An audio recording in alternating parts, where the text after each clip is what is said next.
Não é segundo minha opinião, professor, senão que é a evidência dos fatos. Os médicos confundem os sintomas com a própria enfermidade. Para isso, dispõem de todo um arsenal. Uma diarreia se detém mediante o bismuto e o ópio. A febre pelos hipotérmicos. Os vômitos de sangue pelas hemóstases. A hipertensão pela adrenalina ou os tônicos. Para os micróbios, tem os antissépticos ou os soros e as vacinas. Que lhe parece nossa medicina? Ambos ficaram calados por um lapso. O professor havia se esquecido de sua enfermidade e sua mente engolfou-se nos métodos da medicina oficial e na maneira de renová-los. Por fim, disse: O que havemos de fazer, amigo? Onde podemos achar a fonte da saúde a não ser no regime e no medicamento? Eu não vou contra o regime, e sim contra a maneira errada de escolhê-lo e de empregá-lo. O medicamento que acreditamos ser mais rápido, mais eficaz e mais fácil não cura em realidade, senão que nos engana ao encobrir os sintomas por algum tempo. Onde achar a fonte da saúde ou qual é o método mais adequado e acertado que cura os enfermos? Pois não lhe posso dizer. Eu posso lhe curar, mestre, mas não lhe posso revelar como. O mundo está cheio de sábios e de sabe-tudo. Quem se atreve a ir contra seus métodos? O medicamento que faz os sintomas desaparecerem por algum tempo é nossa panaceia, embora o paciente venha a recair depois de um mês, e por isso o indivíduo e a raça estão se consumindo. Nossos sanatórios e asilos estão abarrotados. A tuberculose, a despeito de nossos métodos, ganha terreno. O que nos demonstra tudo isto? Silêncio. A diabetes e o câncer se estendem.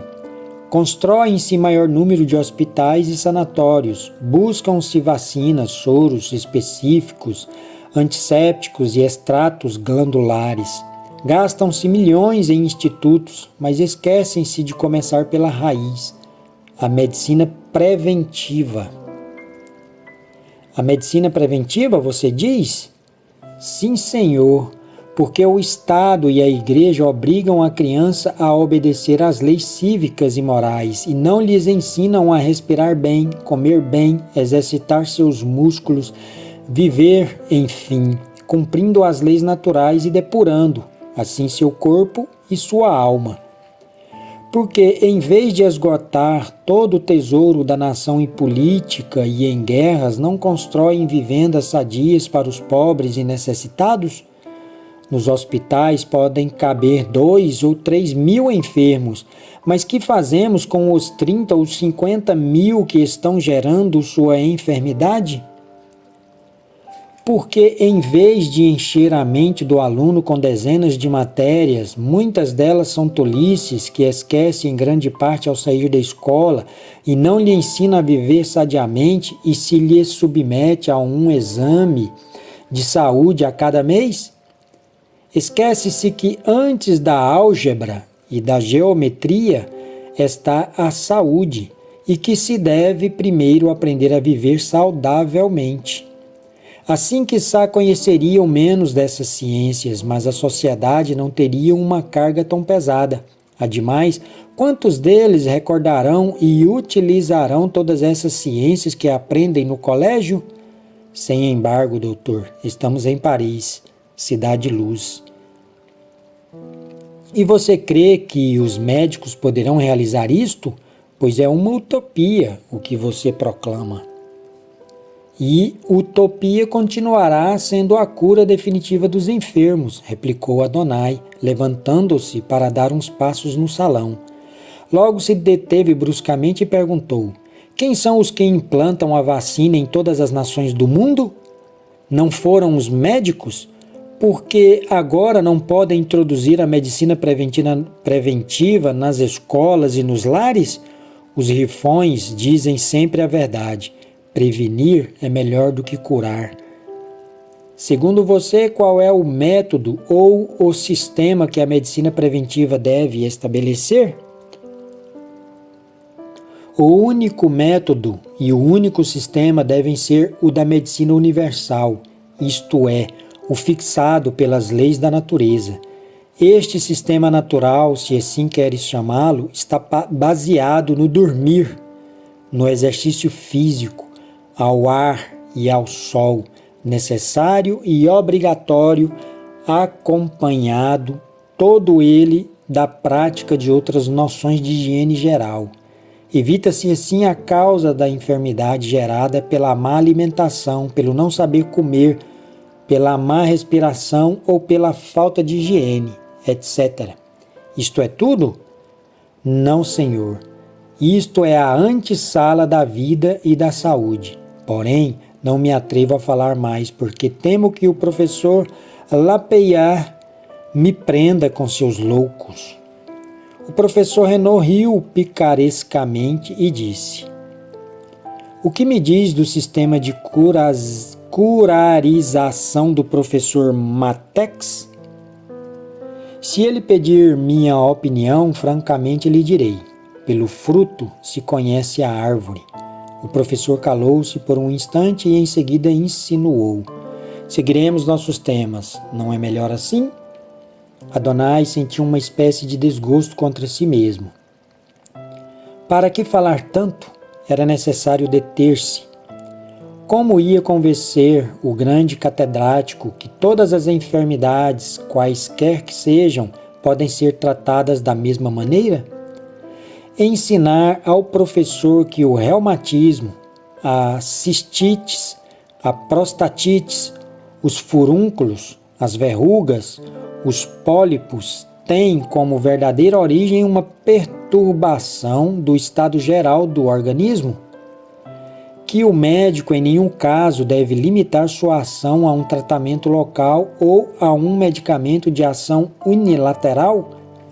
Proclamar que a enfermidade é, em certo modo, o começo da saúde, porque é uma reação e um esforço que o organismo executa para purificar-se e que, portanto, em vez de impedir este esforço com os agentes farmacêuticos, deve-se ajudar o mesmo atuando sobre o organismo e seus movimentos naturais por meios também naturais?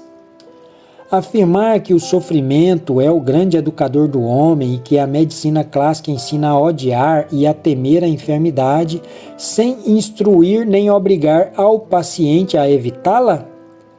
Depois de meditar em tudo isto, Adonai sorriu e disse: O plano pré-estabelecido que conduz o mundo para um futuro melhor é um. Algum dia, os laboratórios descobrirão 4 ou 5 remédios que varrerão todas as enfermidades existentes. Um, por exemplo, para curar as infecções, outro para curar certas doenças de origem desconhecidas, como o câncer, e até um para recuperar a razão ou o juízo. Enquanto isto, podemos esperar. Calou-se. Em seguida, assentou e engolfou-se em seu mundo interior. O professor, perplexo pela mudança de atitude de Adonai, respeitou seu silêncio, embora estivesse interiormente aborrecido. Perdoe-me, mestre, disse repentinamente Adonai. Às vezes o sofrimento dos demais me atormenta.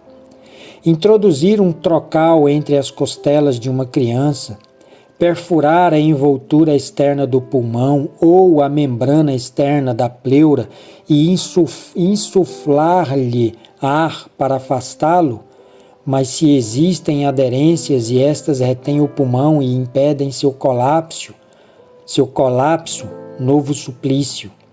Meter então um estilete côncavo entre as costelas e fazer surgir uma chispa elétrica que queima as extremidades da carne e logo um segundo trocal do tamanho de um lápis que tem em uma de suas extremidades uma lâmpada elétrica, enquanto que na outra há um jogo de espelho que permite ver a pleura durante a intervenção.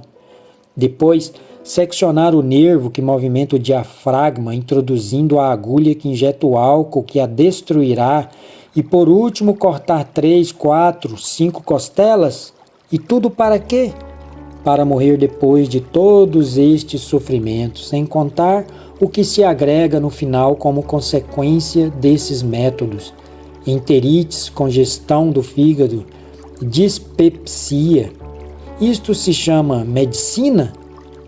O professor estava perturbado pelo que havia ouvido. Sabia que Adonai criticava um método desumano. Este jovem, que chamava às clínicas e hospitais fábricas de saúde e aos médicos acadêmicos de enfermidades, lhe havia feito penetrar seus argumentos em forma aguda e dilacerante. Quis dizer algo, porém Adonai continuou: rogo-lhe, mestre, que compreenda meus sofrimentos por minha inutilidade em não poder fazer nada neste assunto. Entre o Senhor comigo nesse grande edifício moderno, cientificamente instalado sob a direção de um conselho administrativo e que funciona algo assim como as fábricas ou garagens de automóveis. Apenas o enfermo passa o umbral, o submetem a uma revisão muito parecida com a que se faz em um automóvel avariado, em uma oficina mecânica. Cada peça tem seu valor para que necessita. Busca-se, pois, a avaria desses enfermos para ser submetida à reparação. E o que sucede? Chegam a pé e saem carregados, ao contrário dos automóveis, que chegam carregados e saem andando. Da obra Corpos e Almas, Maxence van der Merch. O que devemos fazer então? E, em definitivo, como se deve agir para que seu sistema seja aceito e publicamente ensinado? Mestre, a medicina universal contém mais de 40 métodos para curar uma enfermidade. Entre eles, por exemplo, a helioterapia, a hidroterapia, a psicoterapia, etc., etc. O verdadeiro médico deve empregar todos os métodos para triunfar em seu intento de curar os enfermos. Para que o senhor se ria, lhe direi que há 2 dias atendi a uma enferma muito grave, segundo o diagnóstico dos grandes facultativos. Dor de cabeça, febre de 40 graus, delírio, respiração acelerada, taquicardia, etc. O senhor quer saber com que a curei? Pois com uma lavagem intestinal, porque a mulher tinha 10 dias que não evacuava. O professor riu-se com muita graça. Adonai continuou: agora pergunto a mim mesmo, por que o médico não começa por atender ao funcionamento geral do corpo antes de receitar drogas e emitir opiniões errôneas? Mas isto é impossível.